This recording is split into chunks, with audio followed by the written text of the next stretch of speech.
तो अब हम वापस आ गए हैं ब्रेक से। स्क्रीन आप लोगों को शेयर हो रही होगी। अच्छा, अभी तक हमने जितनी चीज़ें पढ़ी हैं लिस्ट से रिलेटेड, उसमें हमने फिर अनऑर्डर्ड लिस्ट देखी है, ऑर्डर्ड देख ली है, और डेफिनेशन लिस्ट देख ली है। फिर हमने नेस्टेड लिस्ट को देखा है, फिर नेस्टेड लिस्ट किस तरह काम करती है। फिर लिस्ट की स्टाइलिंग देखी है कि अनऑर्डर्ड लिस्ट के लिए हम none, disc, circle, square use करते हैं, और ऑर्डर्ड के लिए हम स्टाइलिंग दे सकते हैं decimal, decimal leading to zero. ये हम इसकी वैल्यूज़ दे रहे होते हैं। और प्रॉपर्टी असल क्या है, लिस्ट स्टाइल टाइप। लिस्ट की स्टाइल जो है उसका टाइप क्या है, ठीक है। तो वो decimal, decimal leading zero, lower alpha, upper alpha, lower roman, upper roman आप दे सकते हैं। तो इसकी फिर हमने एक एग्जांपल देखी है। एक एग्जांपल हम और देखते हैं। मैंने ये एक क्रिएट की है लिस्ट। सिंपल लिस्ट है। इसमें क्या है कि ये हेडिंग दी हुई है कि ये एक लिस्ट है, ठीक है। फिर सेकेंडली इसकी एक पैराग्राफ है कि एग्जांपल ऑफ अनसॉर्टेड लिस्ट, ठीक है। अनऑर्डर्ड लिस्ट है ये, ठीक है। और एक अनऑर्डर्ड लिस्ट मैंने क्रिएट की है, ठीक है, जिसके अंदर ये एक मेन्यू है, सपोज कॉफ़ी, टी, ठीक है। इस तरीके से एक अनऑर्डर्ड है। फिर एग्जांपल ऑफ ऑर्डर्ड लिस्ट के लिए मैंने एक एग्जांपल्स आपको दूंगा ऑर्डर्ड लिस्ट की, ये अनऑर्डर्ड की और ये ऑर्डर्ड की, ठीक है। उसमें भी इसी तरीके से लिस्ट क्रिएट कर दी है। तो अगर हम ये अनऑर्डर्ड लिस्ट है, इसकी सपोज हम अनऑर्डर्ड लिस्ट की क्लास दे देते हैं। तो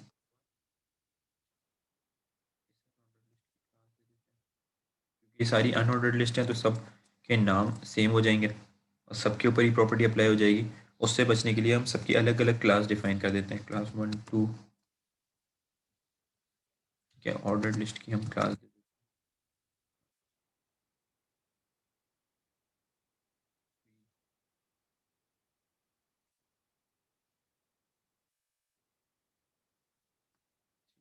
ठीक है, ताकि ये ऑर्डर्ड लिस्ट और अनऑर्डर्ड लिस्ट दो दो तीन तीन है तो ये सब मिक्स ना हो जाए, ठीक है। तो अब हमने ये यूएल यूज़ किया है और ये वन है, तो यूएल डॉट वन, और हम एग्जांपल दे रहे हैं अनऑर्डर्ड की। तो यूएल डॉट वन करेंगे, इसकी हम लिस्ट स्टाइल टाइप, अनऑर्डर्ड है तो अनऑर्डर्ड में हम सपोज कि उस सर्कल दे देते हैं, ठीक है। इसी तरीके से अनऑर्डर्ड डॉट टू है हमारे पास, ये भी एक अनऑर्डर्ड लिस्ट है, तो लिस्ट स्टाइल टाइप, इसको हम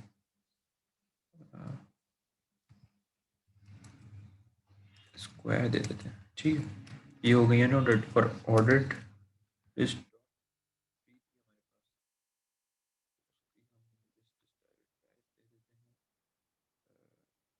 लोअर रोमन या लोअर अल्फा दे देते हैं, ठीक है। और ऑर्डर लिस्ट डॉट फोर है, हम लिस्ट स्टाइल टाइप दे देते हैं अपर, अपर रोमन।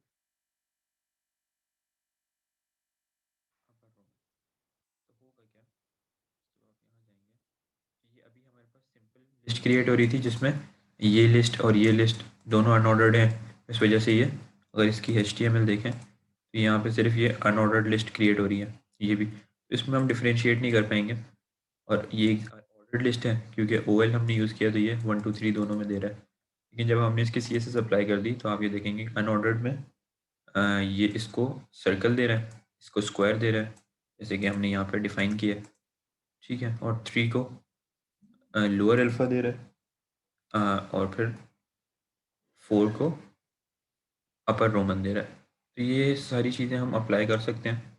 अब हम चाहें कि इसके अंदर ही एक नेस्टेड लिस्ट बना लें, सपोज टी के अंदर मैं एक और अनऑर्डर्ड लिस्ट बना लूँ, ठीक है। ये यहाँ यहाँ मैं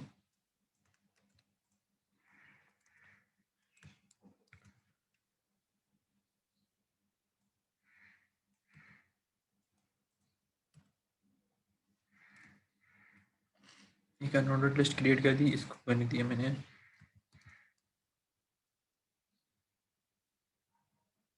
न्यू की, सब न्यू नाम से सेव कर दिया, ठीक है।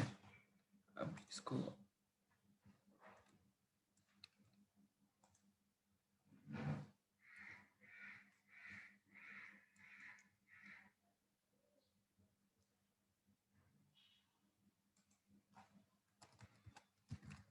वर्ल्ड डॉट न्यू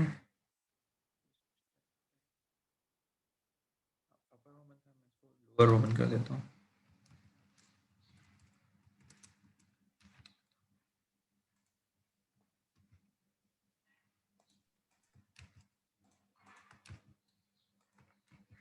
ये देखें, अब ये इसके अंदर लोअर रोमन के अंदर एक नेस्टेड लिस्ट बन गई। तो इस तरीके से आप मल्टीपल नेस्टेड लिस्ट भी बना सकते हैं।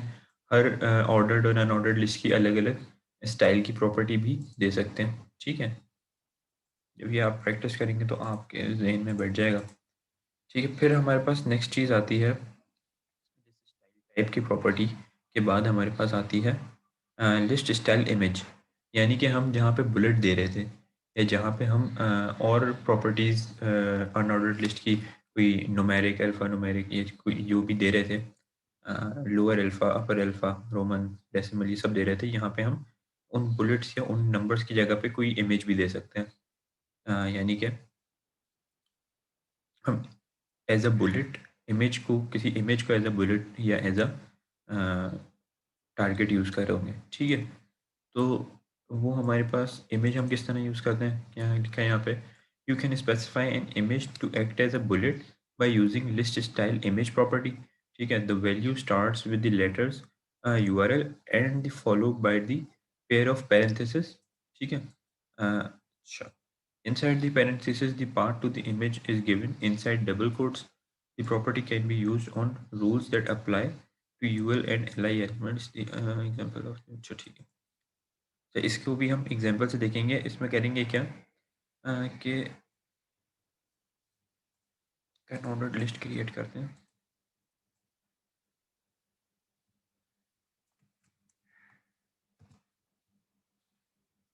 ठीक है, ये दो हेडिंग्स थी, फिर एक अनऑर्डर्ड लिस्ट क्रिएट की। ठीक है, इसकी हमने CSS में कोई इमेज दे दी।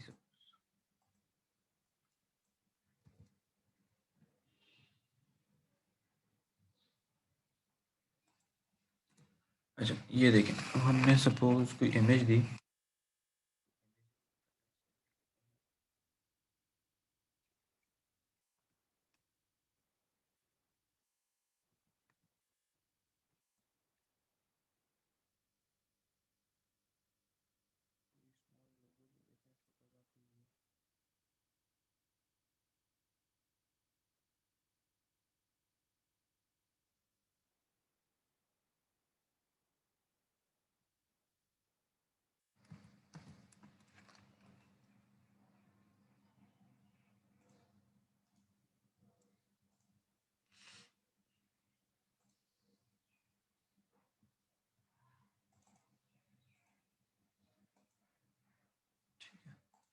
अच्छा, यहाँ हम कर देते हैं,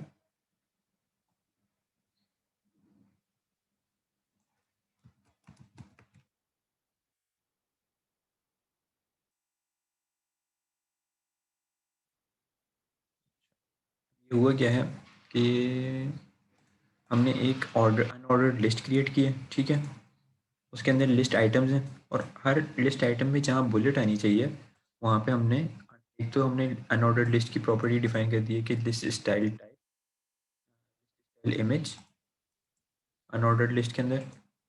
ठीक है, जितने भी लिस्ट के एलिमेंट्स हो अनऑर्डर्ड लिस्ट के, ठीक है, उसके अंदर जितने भी बुलेट्स आ रहे हैं उसकी जगह पे लिस्ट स्टाइल इमेज आ जाए।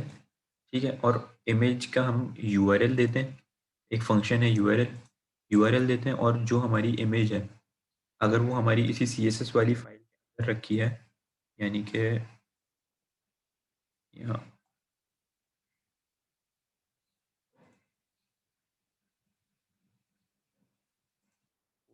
अंदर ही हमने ये डाउनलोड डॉट पीएनजी रखी है, तो हमें कोई पाथ देने की ज़रूरत नहीं है, वरना अगर ये किसी और जगह होती तो हमें पाथ्स देना पड़ता। ठीक है, तो अब हम ये, अच्छा, उसके बाद हमने ये अनऑर्डर्ड लिस्ट के ऊपर अप्लाई किए, तो ये सारी जितनी भी लिस्ट के एलिमेंट्स हैं सबके ऊपर ये सबकी स्टाइल में या बुलेट की जगह पे ये इमेज आ जाएगी। उसके बाद हमने लिस्ट को मार्जिन दे दिया कि ये लिस्ट जो है इसका मार्जिन है टॉप, हमने दे दिया है कि ये टॉप 10 है। ठीक है, फिर राइट है, फिर बॉटम है, और लेफ्ट से हम दे देते हैं ताकि इमेज हमें शो हो जाए। लेफ्ट से हमने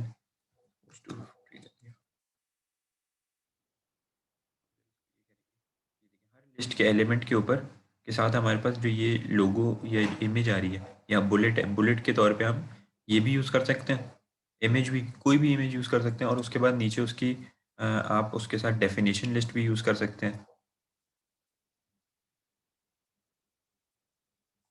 पाथ ऐसे अप्लाई करेंगे, सपोज कि मेरे पास ये इमेज है ना, मैं इसको यहाँ से कट करता हूँ, ठीक है, और मैं इस मेन पेज पे, ये मेरी कोर्स फाइल्स का है, ठीक है, यहाँ पे ये डाउनलोड डॉट जेपीजी रखी हुई थी, पीएनजी रखी हुई थी, इसको मैंने कट किया। यहाँ कोई सपोज कहीं मेरी कहीं भी कोई भी फोल्डर बना हुआ है एक्स वाई जी के नाम से, ठीक है, उसको मैंने ओपन किया, इस फोल्डर के अंदर मेरी कोई सपोज इमेज रखी, कैसे लिंक कराऊंगा, यहाँ गया, ये पाथ इसका कॉपी किया, ठीक है, ये पाथ कॉपी कर लिया, तो यहाँ पे मैं इस इमेज के नाम की जगह पे नाम से पहले ये पाथ दे दूंगा, ये देखें एक्स वाई जी, फिर एक स्लैश, तो ये तब भी अब ये यहाँ से हट गया, क्योंकि ये बैकवर्ड स्लैश लेके आप जब पाथ दें तो फॉरवर्ड स्लैश यूज़ करें। जब आप कॉपी करेंगे पाथ को ऊपर से तो वो बैकवर्ड स्लैश देगा, लेकिन आप ये देते हो फॉरवर्ड कर दें इनको, फॉरवर्ड स्लैश पाथ पूरा और इमेज का नाम। जब आप ये सेव करेंगे तो वो देखें, अब ये जब भले डिफरेंट फोल्डर में है, ये एक्स वाई जी के अंदर है और मेरी कोर्स फाइल यहाँ पर है, ये एक्स वाई जी में, लेकिन मैंने एक्स वाई जी का जहाँ पे ये इमेज रखी है यहाँ का पाथ कॉपी किया और उसका आगे इसका डाउनलोड डॉट पीएनजी लिख दिया, यानी इसका पाथ कि ये सी के अंदर यूज़र्स के अंदर शाहरुख के अंदर डेस्कटॉप पे जाते हैं, डेस्कटॉप में एक्स वाई जी के फोल्डर में ये इमेज है डाउनलोड डॉट पीएनजी, तो ये यहाँ से पाथ से उठा लेगा। तो ये कहीं भी किसी भी फोल्डर में आपके पास रखी हो उस फोल्डर का आप पाथ कॉपी कर लें और वो आप दे दें, ठीक है, तो ये आपका काम हो जाएगा। अच्छा, अगर आप इस तरह चाह रहे हैं तो इस तरह भी कर सकते हैं। ये अच्छा, ये काम हो जाएगा। अब आप कोई सपोज डेफिनेशन वो दे रहे हैं, डेफिनेशन लिस्ट बना रहे हैं, फिर आपने एक उसका ये लिस्ट स्टाइल टाइप दे दी, फिर डेफिनेशन लिस्ट अलग दे दी, डीडी अलग दे दी, या अब आप ऑर्डर्ड लिस्ट बना रहे हैं तो ऑर्डर्ड लिस्ट में भी आपने ये काम कर सकते हैं, अनऑर्डर्ड में चाह रहे हैं उसमें भी कर सकते हैं। तो ये काम आप इमेज भी चाहें तो दे सकते हैं, कोई लोगो दे रहे हैं या कोई छोटी इसको स्मॉल इमेज भी दे सकते हैं आप चाहें तो अपनी बुलेट्स की जगह पे, ठीक है, या मार्कर की जगह पे। अच्छा, इसके बाद इमेज के बाद हमारे पास आती है चीज़ लिस्ट स्टाइल पोजीशनिंग, ठीक है। लिस्ट स्टाइल पोजीशनिंग में क्या है हमारे पास, lists are indented into the page by default, and list style position property indicates whether the marker should appear on the inside or outside of the box containing the main points. This property can take two values, outside and inside. अच्छा, अब हमने last lab में भी देखा था कि हम जैसे कोई टैग यूज़ करते हैं तो वो हमने वही बॉक्स वाली थ्योरी देखी थी कि कोई भी टैग है तो एज अ बॉक्स काम कर रहा होता है, ठीक है। तो अब हम जैसे ये लिस्ट भी क्रिएट करें तो हमने देखा था कि बॉक्स टाइप एलिमेंट होते हैं और इनलाइन एलिमेंट होते हैं लास्ट लैब में। तो जो बॉक्स टाइप एलिमेंट होते हैं तो वो बॉक्स ज़ाहिर है एक लिस्ट का एक बॉक्स क्रिएट हो रहा होगा, दूसरी लिस्ट का दूसरा। इस तरीके से अगर हम चाह रहे हैं कि ये उस बॉक्स के बाहर आए इसका स्टाइल, यानी कि इसका जो लोगो अगर हमने जैसे ये दिया है ये इस बॉक्स के बाहर आए तो बाहर भी आ सकता है, हम चाहें कि अंदर आए तो अंदर भी आ सकता है। अगर हम चाहें कि ये लोगो है या कोई ये जैसे बुलेट्स आ रही थी हमारे पास तो ये बुलेट्स उस बॉक्स के बाहर रहें, उसके लिए हम आउटसाइड की प्रॉपर्टी दे देंगे लिस्ट स्टाइल पोजीशनिंग में। अगर चाह रहे हैं कि उसके अंदर है तो इसको भी हम विद एग्जांपल देखते हैं कि ये किस तरह काम कर रहे हैं।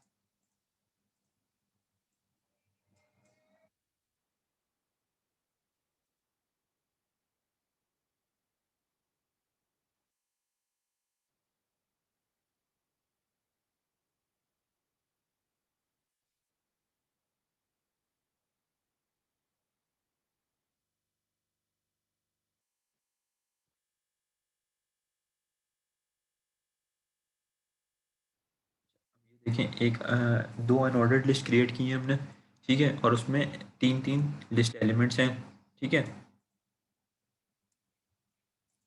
और दोनों अनऑर्डर्ड लिस्ट की क्लास क्या है? एक की क्लास है इल्यूमिनेशन के नाम से मैंने बना दी है सपोज़, और सेकंड बना दी है सीज़न के नाम से।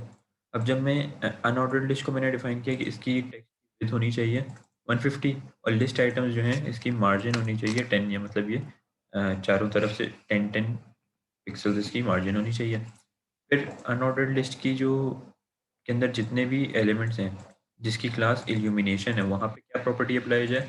वहाँ लिस्ट स्टाइल पोजीशन जो हमने अभी देखा वो हो जाए आउटसाइड, और जो अनऑर्डर्ड लिस्ट की सीज़न वाली प्रॉपर्टी ये है, इसकी जितने भी हैं इसकी जो अनऑर्डर्ड जो है तो वो बुलेट्स दे रहा होगा, वो बुलेट्स इनसाइड आ जाएँ, तो वो किस तरीके से आपके पास आउटपुट शो होगा आउटसाइड और इनसाइड में? ये देखें, ये इस बॉक्स के आउटसाइड है और ये इस बॉक्स के इनसाइड है। अब हमें ये बॉक्स तो दिख नहीं रहा है, हम एक बॉर्डर क्रिएट करते हैं ताकि आप लोगों को बॉक्स भी दिखे। जो हम बॉक्स कह रहे हैं, अगर हम जब बॉर्डर क्रिएट कर देते हैं तो हमें वो सच में बॉक्स लगता है। एक सेकंड।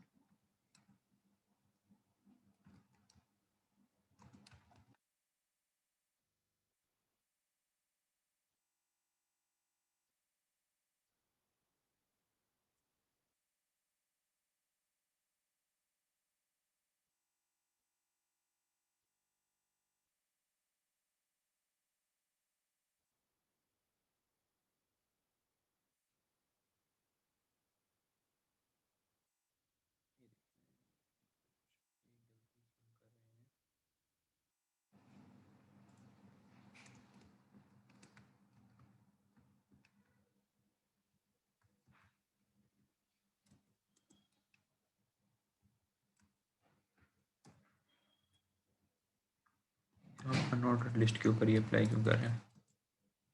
तो जब ये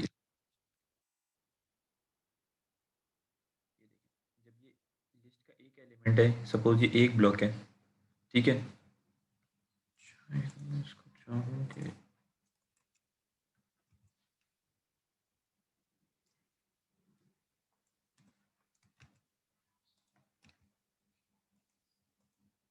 इस तरह भी आपको ये नहीं हो,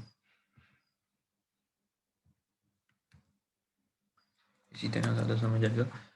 अगर ये अनऑर्डर्ड लिस्ट है, अच्छा ठीक है, ये पहली लिस्ट है, ठीक है, और ये सेकंड लिस्ट है, तो इसके एक-एक बॉक्स के जो ये बुलेट्स हैं या टारगेट्स हैं, ठीक है?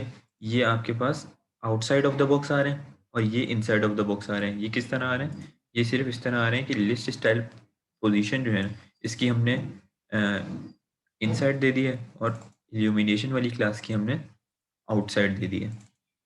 तो आप ये चीज़ भी कर सकते हैं कि कुछ की आप इनसाइड कर दें, कुछ की आउटसाइड कर दें, इंडेंटेशन क्रिएट कर दें। ये अब आपके ऊपर है। जहाँ आपको लगे कि ये इस चीज़ की हमें ज़रूरत है, तो आप ये प्रॉपर्टी को भी यूज़ कर सकते हैं। ठीक है? लिस्ट स्टाइल पोज़ीशन देख लिया हमने कि पोज़ीशन किस तरह देते हैं। लिस्ट स्टाइल की इमेज देते हैं और लिस्ट स्टाइल टाइप दे सकते हैं। ठीक है।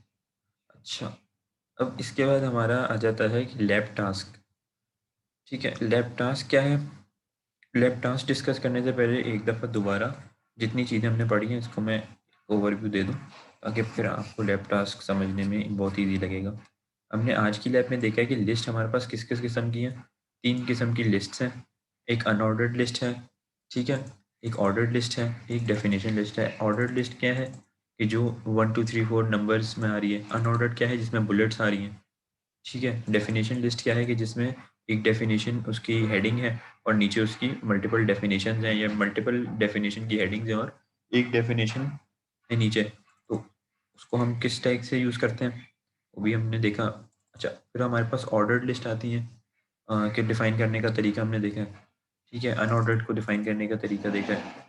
फिर डेफ़िनेशन लिस्ट को हमने देखा कि हमें डीएल टैग यानी कि डेफ़िनेशन लिस्ट के टैग के अंदर हम डीटी यानी कि डेफ़िनेशन टर्म दे रहे होते हैं जो कि हेडिंग होती है, और वो थोड़ी-सी इंडेंटेशन के साथ उस डेफ़िनेशन टर्म पहले आती है और उसके बाद नीचे पेयर्स में काम हो रहा होता है डीटी और डीडी के अंदर, ठीक है?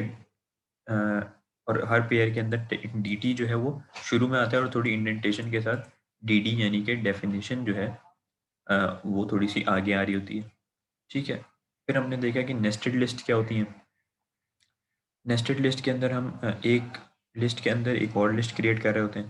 फिर एक लिस्ट एलिमेंट जो लिस्ट का एल आई है उसके अंदर हम और अनऑर्डर्ड लिस्ट क्रिएट कर रहे हैं। फिर एक और एल आई के अंदर हम और अनऑर्डर्ड, तो वो नेस्टेड लिस्ट क्रिएट हो जाती हैं। और ऑटोमेटिकली हमारा जो ब्राउज़र है वो हर अनऑर्डर्ड लिस्ट को, अगर हम उसकी स्टाइल डिफाइन ना करें तो वो उनकी स्टाइल ऑटोमेटिकली चेंज करते रहता है, ताकि एक नेस्टेड की जो पेरेंट लिस्ट है और चाइल्ड लिस्ट है वहाँ पर में आपस में डिफ्रेंशिएट हो सके। ठीक है, फिर हमारे पास लिस्ट स्टाइलिंग आती है कि हमने देखा कि अनऑर्डर्ड लिस्ट की स्टाइल करने के 4 तरीके हैं। कि अगर आप नन दें तो लिस्ट स्टाइल गायब कर देगा, डिस्क दें तो क्या होगा, अ, इस तरीके का देगा जैसे बुलेट गिवन है। फिर सर्कल हो तो वो एक हॉलो सर्कल दे देगा। फिर वरना स्क्वायर दे दो, एक बॉक्स क्रिएट कर देगा। फिर ऑर्डर्ड लिस्ट हमने देखा कि डेसिमल क्रिएट कर सकते हैं आप। ठीक है, 1 2 3, फिर आप डेसिमल लीडिंग ज़ीरो, यानी कि लीडिंग ज़ीरो शुरू में ज़ीरो आएगा। ठीक है, फिर लोअर अल्फ़ाबेट, अपर अल्फ़ाबेट, लोअर रोमन, ये सारी प्रॉपर्टीज़ की वैल्यू हैं। और प्रॉपर्टी हमारे पास है लिस्ट स्टाइल टाइप, उसकी ये आगे वैल्यूज़ हैं। ठीक है, तो इसकी हमने एग्जांपल वगैरह भी देखी किस तरह आप कर सकते हैं। फिर लिस्ट स्टाइल इमेज देखा है कि इमेज किस तरह आप लिस्ट स्टाइल में दे सकते हैं, बुलेट्स की जगह पे या फिर नंबर्स की जगह पे आप लिस्ट स्टाइल में इमेज भी दे सकते हैं यूआरएल के थ्रू। ठीक है, ये यूआरएल के थ्रू किस तरह दे सकते हैं, उसकी मल्टीपल मार्जिन वगैरह सेट कर सकते हैं। फिर लिस्ट स्टाइल की पोजीशनिंग आप किस तरीके से कर सकते हैं, आप उसको इनसाइड भी रख सकते हैं बॉक्स के और आउटसाइड भी रख सकते हैं बॉक्स के, तो ये भी आप कर सकते हैं। फिर हमारे पास लैब टास्क ये है कि आपने इस तरीके की एक अनऑर्डर्ड लिस्ट क्रिएट करनी है। ठीक है, एक ऑर्डर्ड लिस्ट क्रिएट करनी है। बहुत सिंपल सा टास्क है। अनऑर्डर्ड लिस्ट के अंदर आपने सपोज अनऑर्डर्ड लिस्ट की हेडिंग दे दी। ठीक है, उसके बाद आपने एक यहाँ पे अब ये मैं खैर टास्क अगर समझा देता हूँ, करना किस तरह है वो आपने खुद देखना है। अनऑर्डर्ड की हेडिंग दे दी, फिर सपोज अगर आपने, मैं हिंट दे देता हूँ कि यहाँ पे आपने डेफिनेशन लिस्ट यूज़ कर ली। ठीक है, जिसमें डी टी ये दे दिया, ये दे दिया, ये दे दिया, और उसके अंदर की डी डी को आपने ये दे के और फिर उसके बाद उसको डी डी के अंदर अनऑर्डर्ड लिस्ट क्रिएट कर दी सपोज। या फिर अगर आप चाहें कि मैं डी डी ना यूज़ करूँ, मैं सिर्फ एक अनऑर्डर्ड लिस्ट क्रिएट करें और उसके अंदर जो हेडिंग्स होंगी सबकी, ठीक है, जो लिस्ट के आइटम है, नेस्टेड लिस्ट आप क्रिएट कर दें यहाँ पे, अनऑर्डर्ड नेस्टेड लिस्ट क्रिएट करें और इन सब की जो स्टाइल है उसको आप नन कर दें पहले वालों को, और सेकंड वालों की स्टाइल आप दे दें, किसी की सॉलिड, किसी की बॉक्स, किसी की। ये एक अनऑर्डर्ड लिस्ट क्रिएट करनी है इस तरह। इस तरीके से एक आपने ऑर्डर्ड लिस्ट, मल्टीपल लिस्ट, ये चारों लिस्ट क्रिएट करनी है। ठीक है, हर किसी की स्टाइलिंग ये भी हमने देखा है किस तरह देते हैं, अल्फ़ा, लोअर अल्फ़ा, और ये किस तरह देते हैं। ये लैब टास्क का टास्क वन है। ठीक है, फिर ये टास्क टू है, ये टास्क आपका 2.5 मार्क्स का है। ठीक है, फिर ये सेकंड टास्क है, ये भी 2.5 मार्क्स का है। इसमें ये जिस तरीके की लिस्ट गिवन है इस तरह की एक लिस्ट आपने क्रिएट करनी है। पहला लिस्ट एलिमेंट में ये अपर रोमन है, फिर उसके अंदर नेस्टेड लिस्ट के अंदर ये आइटम है जिसकी ये सारी ऑर्डर्ड लिस्ट है। और ऑर्डर्ड लिस्ट के अंदर एक नेस्टेड लिस्ट क्रिएट है जिसमें अनऑर्डर्ड है। फिर उसमें एक और नेस्टेड है जिसकी भी अनऑर्डर्ड है लेकिन उसकी स्टाइल टाइप डिफरेंट है। तो ये सारी चीज़ें आपने अप्लाई करनी है। ईज़ी सा टास्क है, इतना कुछ है नहीं। 2-3 एग्ज़ाम्पल्स को आप मर्ज करेंगे तो ये दोनों टास्क आपके हो जाएँगे। ठीक है, इसके अलावा कोई टास्क रिलेटेड आप लोगों को क्वेश्चन है या कुछ है तो आप पूछ लें। ये टास्क 1 भी 2.5 मार्क्स का है और ये टास्क 2 भी 2.5 मार्क्स का है, जिसका ये क्रिएट हो जाएगा उसको पूरे 5 मार्क्स मिल जाएँगे। बाकी आप इसको कल रात 11:59 से पहले सबमिट कर दें। वैसे तो ये अभी आपका 10-20 मिनट्स में ही आप चाहें तो कर लें, कोई ऐसा इश्यू नहीं होगा। या आप लोग कोशिश करें कि आज लैब का भी टाइम बाकी है तो लैब के बीच में ही आप लोग ये टास्क सबमिट करें, और उस टास्क करने में जिसको कोई इशू आ रहा हो वो मुझसे भी पूछ लें।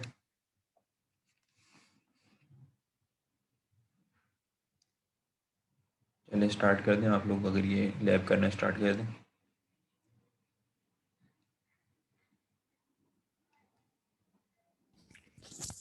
सर अपलोड कर दिया आपने? मैं अपलोड कर देता हूँ।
चलें, ये एक काम करें, आप लोग ये टास्क को सबमिट करें। मैं आप लोगों की लैब अभी अपलोड कर देता हूँ, आपके गूगल क्लासरूम के ऊपर भी और एलएमएस के ऊपर भी अपलोड कर देता हूँ। तो वहाँ से फिर आप लोग देख के ये लैब को सबमिट कर दें। बाकी अगर कोई लीव करना चाहे तो वो लीव कर सकता है, वो अपने जीसीआर के ऊपर टास्क अपलोड कर दें और एलएमएस के ऊपर भी अपलोड कर दें। ठीक है, तो अगर किसी को कोई क्वेश्चन या क्वेरी नहीं है तो वो क्लास को लीव भी कर सकते हैं। आपकी लैब आज की इतनी थी। सर ये नेस्टेड के अंदर वो मार्जिन वाला नेस्टेड के अंदर बताया था ना आपने, जो मार्जिन क्रिएट कर जाता क्या कह रहे हैं आप, ज़ोर से बोलें। है। सर वो मार्जिन का बताया था ना आपने कि वो एक अगर नेस्टेड हम करेंगे लिस्ट, जी जी पीछे से थोड़ा क्रिएट कर देगा और जी एक जी हेडिंग। जी जी ऐसे ही है। ओके।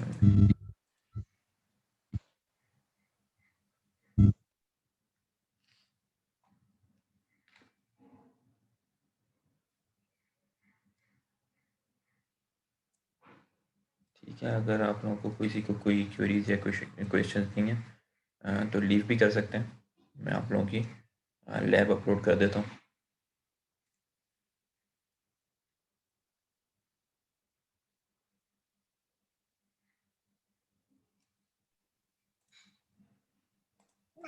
सर अटेंडेंस लग गई मेरी।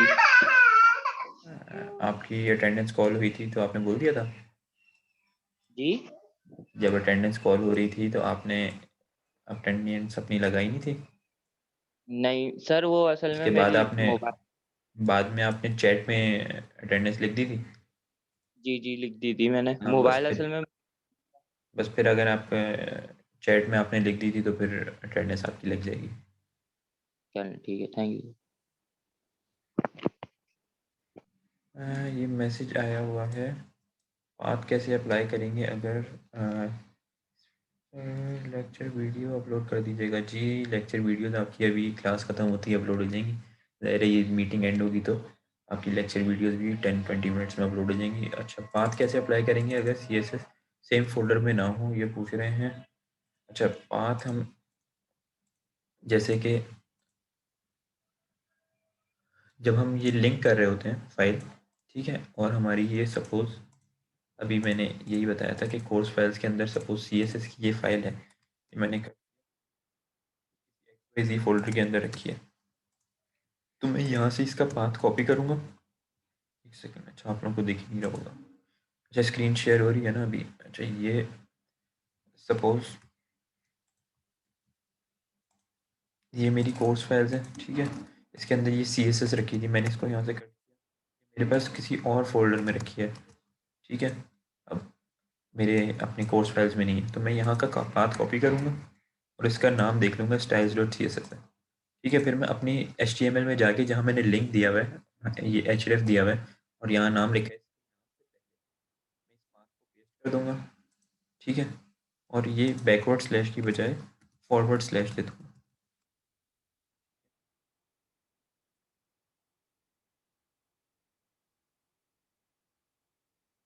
फिर ये आखिर में फाइल का नाम, तब भी मेरी ये लिंक हो जाएगी आपस में। ये देखिए, कोई इसमें इशू नहीं हुआ। तो आप अगर आपके सेम फोल्डर में तो आप सिर्फ नाम देते हैं और डिफरेंट फोल्डर में है तो उस फोल्डर का यहाँ से जाके ना पाथ कॉपी कर सकते हैं, ठीक है। वरना चाहें तो आप ये style dot C S S की प्रॉपर्टीज़ में जाएं, ठीक है। ये प्रॉपर्टीज़ में जाएंगे तो यहाँ भी आपका ये पाथ गिवन होगा, ठीक है। बाकी लैब जैसी आप लोगों की एंड हो तो आप लीव कर सकते हैं चाहें तो, अगर कोई इशू क्वेश्चन नहीं है तो।